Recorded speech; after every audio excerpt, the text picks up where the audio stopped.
Hello, beautiful light-filled souls. My name is Trisha Barker, and I had an interesting day today. I had a photo shoot because I'm going to be on the cover of two different national magazines, and they were talking about my near-death experience and life story, and that's really quite an honor.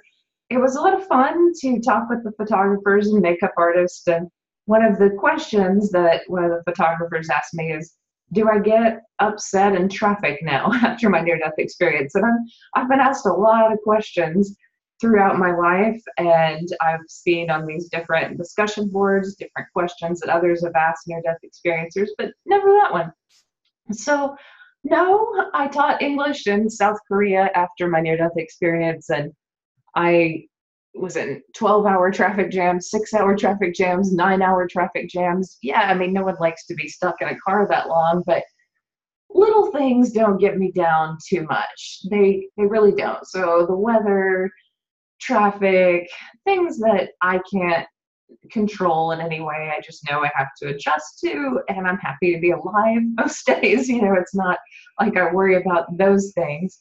What brings me down, and this could be just my sensitivity, or it could be connected to having a greater sensitivity because of my connection to others, and I know that connection on a deeper level after the near-death experience, but I hate to see bullying. So when I was a junior high teacher and a high school teacher, but especially at that junior high level, I jumped in a lot because it was quite common to see kids bully one another. And I know that the kid who was bullied often feels so depressed and so hurt by those words. And, this can lead to suicide and depression. And I knew that I had to intervene and I had to step in. And certainly I had to build the self-esteem and, remind that child who'd been hurt how to heal and how to protect himself or herself. But I also really spent a lot of time confronting the people who are bullying and really trying to get into their minds and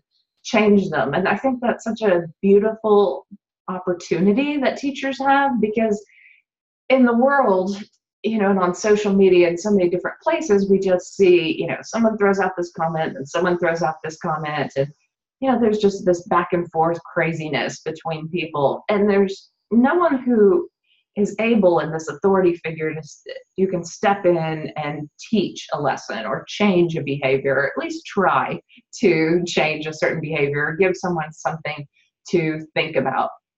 And maybe that's why certain school districts are better and certain leaders are better, because they set an example and they really stop that kind of behavior in schools and organizations and other areas. But that was an interesting question. So no, I don't get upset in traffic, and in general, I just feel happy to be alive.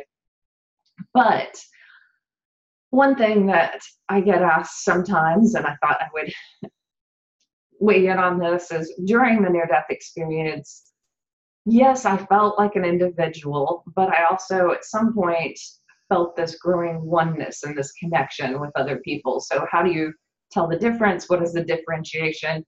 Well, I never lost my individuality in the near-death experience, but I just felt like my consciousness was growing. So I was myself and I was aware of that, but then I also became aware of the minds of others. And I saw how their actions and interactions and thoughts and prayers all came together in a certain way. So it was like I got snapshots of the inner worlds of others, but I still understood myself as this individual being. And then as I neared God, that loving, amazing force, I felt moved and changed and a part of God in some way, but I still felt like myself. If I was ever losing some of my individual form, I think it was the closer I got to God, because I just wanted more of God. And that's another question that people ask a lot and ponder in deep ways. A lot of near-death experiencers talk so longingly and lovingly of God that they don't know, other people who hear it, they're like, God, do you want to die? I think we don't fear death because that longing and that love of God is so powerful. But no, this life is enjoyable, and it's worth loving, and it's worth appreciating. And I think in the disappointing moments, it's easier to, if there's some depression coupled with being back here or just looking around at this world and feeling saddened by it, I think it's normal and natural to go, wow, it was so easy in the presence of God. That was just the most blissful, amazing, loving place imaginable. So of course there's going to be a longing for it. But I think it's very important to continue to love oneself with that love and to spread that love in generous and beautiful ways. So the purpose of every good life should be to spread kindness. I mean, that is the easiest form of light. I can say I'm on this magazine cover, or I've written this book, or I've done that, but smiling at a child in a grocery store line and saying something funny and sweet and kind to this person and that person throughout my day, I feel like that's more of an important purpose, because I'm energetically sensitive, so I know other people are too. And sometimes I can read them too much, and it's just scary. I don't understand sometimes why someone who is putting my groceries up just doesn't like me, in that line. And I try to smile and change the mood. And, I really try to shift people's perceptions, because I can read people's judgment, and it makes me sad. And I just want less judgment in this world and more love for everyone, because in some ideal situation, that's what we would be giving to one another, isn't it?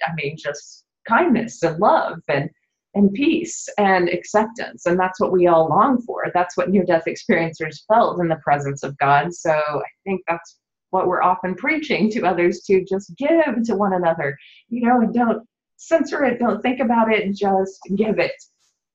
So another thing that I sometimes think about when I think about oneness is there's so much to learn, that a near-death experience is really just a piece of all that there is to learn. And we probably learn so much more once we stay dead and, we're over in that realm, because I communicate with my father who's passed on. And at one point during his death, there felt like a time period, and he called it universe school, where he was learning so much. So he was learning things about different galaxies, and it felt as if he had already learned everything or understood much about the earth. And I asked him from this faraway place, when he was looking at the earth, I was like, well, what do you make of us? Like, what's going on with us? And he was like, well, I'm glad that you're talking about these spiritual topics, because there just aren't enough people looking up and wondering and pondering the meanings of life and these deeper spiritual questions. And that kind of shocked me, because I thought, wow, I'm surprised by how many people watch my YouTube videos and other people's videos and buy spiritual books and talk about these topics and join different Facebook groups. I thought there's quite a lot of us, but I guess the way he sees it from a very far away perspective, looking at all the many souls on earth, and maybe it is a smaller percentage of people who are truly questioning the deeper questions about who we are and what we're meant to do and be and what happens after death. And certainly those who are wondering these things are either just naturally curious, and that's how they are, or many times what I've noticed of people who've contacted me or have noticed in these discussion boards are people who've been brought to their knees through grief or through something just so shocking in their lives that they're looking for deeper answers. And I certainly do wish that more people could, in their innocence and their joyfulness, not be consumed by fashion and technology. Not that you can't enjoy these things, but that they did look a little deeper into the meanings of why we're here. What's our greatest purpose? What is this energetic body that we have? What does it mean to be awakened?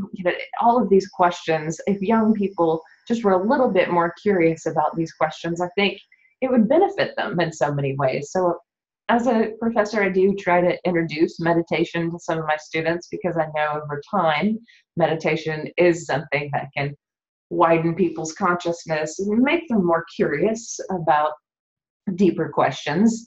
But yeah, that little piece from my dad amused me and made me kind of sad that so much of the world isn't curious and isn't interested in these spiritual questions. So maybe that's it for tonight. I just wanted to weigh in on a couple of questions that people have asked me and share some of my thoughts. But thank you for listening, and please subscribe to my YouTube channel. I hope to have a lot more interviews, and I hope to post more videos, tons of them this summer when I have more time. But thank you for listening, and I'll give you updates if you follow me on Facebook about classes, and probably going to change my website up a bit, and I will be interacting with you more about my upcoming book and all kinds of good things. But have a blessed day or night, and may you be blessed in all that you do.